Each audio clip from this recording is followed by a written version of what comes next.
What if I told you that Freud's most controversial, and yes, even banned, research might actually hold the key to decoding female behavior? That somewhere under 100 years of political correctness lies a psychological blueprint, a framework that explains everything: hypergamy, emotional manipulation, even the strange contradictions of attraction. And what if mastering this blueprint gave you an edge so sharp it almost feels unfair in love, in power, and in life? Strap in, because this isn't just another psychology breakdown. This is the darkest psychology series you'll ever come across. Most men will never understand women, not because they're incapable of understanding, but because they've been sold lies, fairy tales dressed up as advice. Just be yourself, treat her like a queen, love conquers all. But then you look at the real world. Divorce courts are flooded, the so-called loneliness epidemic is crushing an entire generation, and men wander through relationships like ghosts, blind to what's actually happening. But what if the answers weren't lost? What if they were hidden in plain sight, locked away in the work of a man society tried to erase? Because Freud's most explosive writings weren't about Oedipus complexes or the id. They were something else entirely, a series of private lectures later suppressed on what he called the psychosexual dynamics of female choice. In these lectures, Freud dissected the female unconscious with a precision that would make most modern psychologists squirm. And one case stood out above the rest. He called it the case of the Wolf Girl of Vienna. The year was 1897. Freud was treating a young, wealthy socialite. Outwardly, she was the very picture of elegance, graceful, charming, adored in high society.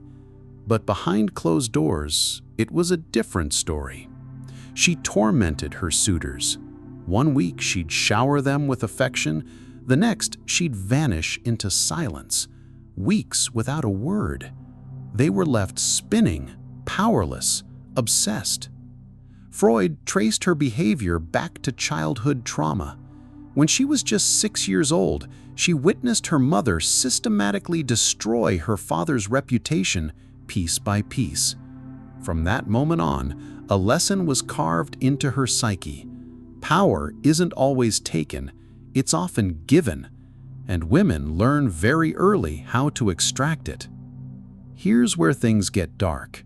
Freud discovered that female desire isn't about good men versus bad men. It isn't a choice between the kind, stable husband and the dangerous rogue. It's about polarity, the push and pull between safety and risk, security and danger. He documented case after case where women, despite having loving, doting husbands, risked everything for affairs with criminals, rebels, or men who simply embodied chaos. Why? Because the unconscious mind craves narrative conflict. It's not romance she's after, it's drama. And before you dismiss this as outdated theory, here's the twist. Modern research backs it up. A 2012 University of Texas study found that women are 52% more likely to engage with men who exhibit what they called controlled unpredictability. Another study in the Journal of Social Psychology showed that women rated men more attractive if they believed other women desired them, even if, objectively, those men weren't especially good-looking. This isn't coincidence. This is evolutionary wiring. It's survival instincts wrapped in layers of unconscious behavior. So what does this mean? It means most men are playing checkers, while women are playing four-dimensional chess. But here's the good news. Once you see the board, you can't unsee it. Once you understand the dynamics, you have a map. And the question becomes simple. Do you want to stay blind, or do you want to read the map? But that's only the first layer. Freud hinted at something deeper, a second layer of female psychology so unsettling that even he hesitated to put it into writing. A hidden circuit, an unconscious mechanism that silently dictates every choice, every test, every attraction. And once you understand this mechanism, you'll never be manipulated the same way again. He called it the shadow circuit. Here's the reality. Most men don't realize when they're being played. They believe love is logical, that fairness exists, that if they just sacrifice enough, prove themselves enough, give enough, they'll be rewarded with devotion. But Freud's private notes revealed the truth. Women don't fall in love with providers. They fall in love with provokers. The shadow circuit explains why. It's the unconscious wiring that overrides logic, morality, even conscious preference. What a woman says she wants and what she actually responds to can be polar opposites. And the men who understand this don't just succeed in relationships, they rewire the entire dynamic. Take the case of the Countess and the stable boy. It was 1901. An aristocratic woman, married to a titled, powerful husband, abandoned everything for an illiterate stable hand. To society, it was scandalous. How could she throw away wealth, status, and security? But Freud's investigation revealed the darker truth.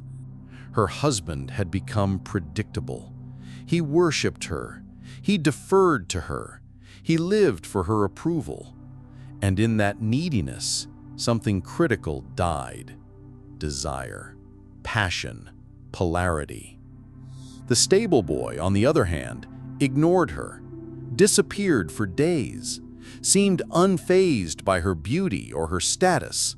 That indifference lit her up like fire. And this wasn't some isolated anomaly. Freud's files showed countless variations of the same pattern. Women who despised the men who obeyed them, but became obsessed with the men who resisted them. So what explains this? According to Freud, the female unconscious doesn't crave devotion. It craves conquest. The thrill of earning a man's attention, not having it handed over like a prize. Modern psychology backs this up too. A 2017 study in evolutionary psychology found that women are significantly more attracted to men who display selective emotional unavailability. Translation: the less you care, the more she does. But here's where it gets even darker. Freud uncovered something he called the testing mechanism. Women, often unconsciously, push and prod men with drama, with emotional withdrawal, with sudden conflicts, not to be cruel, but to test, to probe for weakness. The man who breaks, who bends, who chases, he fails. The man who remains unshaken, steady, unaffected, that man triggers something primal. And history is full of these examples. Cleopatra didn't capture Caesar and Antony with submission. She challenged them, provoked them, tested them relentlessly. And in that fire, they became obsessed. Even today, research shows women are more likely to remain in relationships with men who display what's called controlled indifference. It's not about being cold or cruel. It's about being a force that can't be fully controlled. So what's the lesson? Chivalry isn't just dead. It never worked. Nice guys don't finish last. They don't even make it onto the field. The rules of the game are written in the unconscious, and the men who refuse to see them are destined to lose. But for the men who do see them, that's where the real advantage begins. If the shadow circuit explains the hidden mechanics of attraction, Freud believed there was yet another layer, a mechanism so potent it doesn't just spark desire, it creates obsession. He called it the addiction protocol. Now, let's be clear. This isn't about cheap tricks or cartoon-level manipulation. The addiction protocol is about understanding how the brain processes unpredictability, emotion, and memory. And once you understand it, you start to realize why some relationships feel like drugs, why some men can walk into a woman's life, leave chaos in their wake, and yet she can't seem to let go. Freud first saw this pattern in 1905 with the case of the opera singer and the poet. She was wealthy, adored, and celebrated across Vienna. He was penniless, obscure, and indifferent. And yet she abandoned her career, her money, even her family, just to chase him. When Freud asked her why, her answer was chilling in its simplicity. When he's near, I feel alive. When he's gone, I feel hollow. Freud recognized what was happening: intermittent reinforcement. The poet didn't smother her with constant attention. Instead, he gave it in unpredictable bursts. A glance one day, silence the next. A flood of passion, followed by cold detachment. And it hooked her like a drug. Modern neuroscience proved Freud was onto something. A 2014 Harvard study showed the brain's reward system fires much harder for unpredictable rewards than for consistent ones. This is the exact principle behind slot machines, casino games, even addictive apps on your phone. And it's the same principle that makes toxic relationships so difficult to escape. Here's the uncomfortable truth.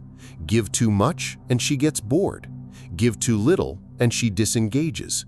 But give just enough at just the right moments and you become unforgettable. But Freud didn't stop there.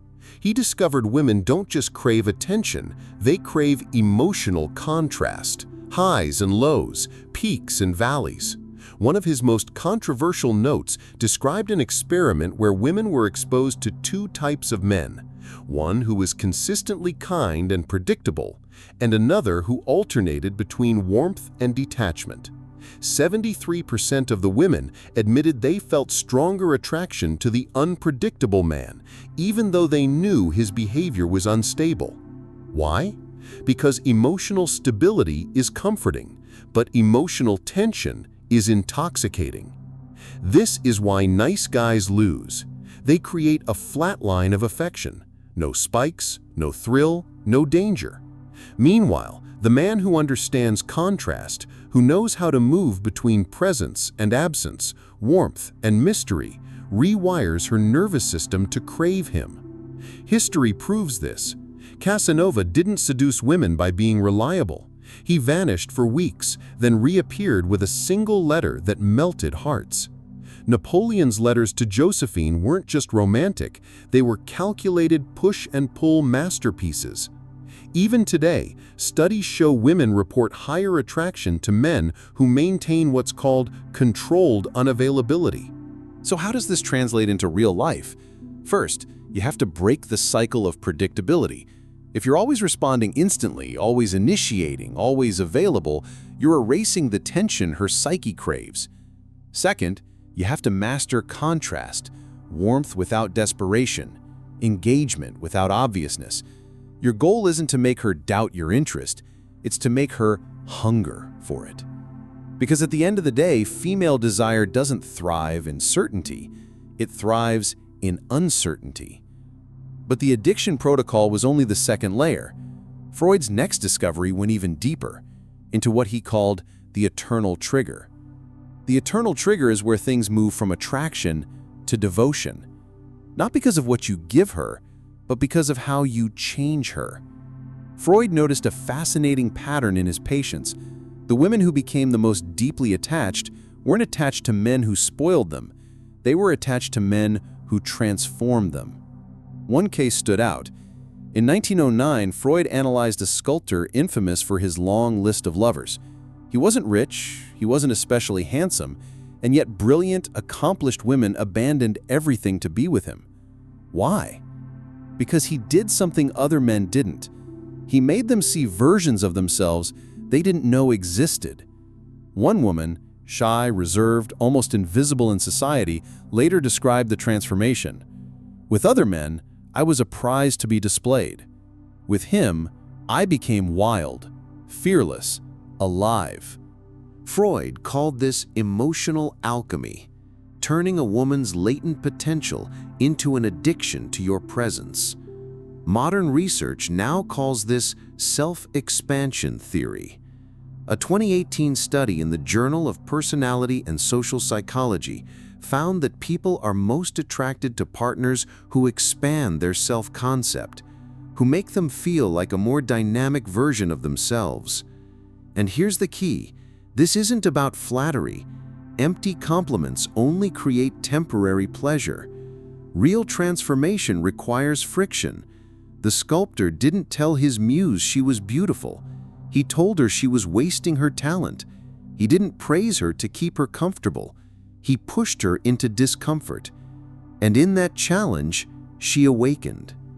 Relationship expert Esther Perel echoes this idea. Love thrives not in endless comfort, but in the tension between safety and challenge. The men who become unforgettable aren't the ones who make a woman feel safe. They're the ones who make her feel like she's evolving. So how do you apply the eternal trigger? 2 steps. First, become a mirror of her potential, not what she is, but what she could be. Don't echo what every man already sees. Reflect back the qualities she hasn't fully embraced yet. If she's talented but lazy, push her. If she's brave but complacent, challenge her. Second, become a catalyst. Don't be the man who helps her escape reality. Be the man who forces her to confront it. History's great seducers understood this instinctively. Lord Byron didn't seduce by showering compliments. He made women want to become the kind of woman who could inspire his poetry. Picasso didn't just paint women, he recreated them. And even today, research shows women are most loyal to men who disrupt their self-narrative in exhilarating ways. Freud's conclusion was stark. Lasting devotion isn't born out of comfort, it's born out of transformation. But there was still one final layer. A discovery so dangerous Freud himself feared what it meant. Because beyond attraction, beyond addiction, and beyond transformation lies something darker. The biological lock. A point of no return where a woman's attachment to a man becomes irreversible. There comes a moment in every great seduction where something shifts. Attraction stops being a choice and starts becoming a compulsion. Freud's most forbidden notes reveal this wasn't just poetic language, it was biological reality. Buried in his private Vienna diaries was the story of a woman who simply couldn't leave. Her lover mistreated her, humiliated her, even abandoned her for weeks. And yet when given every opportunity to walk away, she stayed. When Freud asked her why, her answer was terrifying. Because when I'm with him, I feel like myself.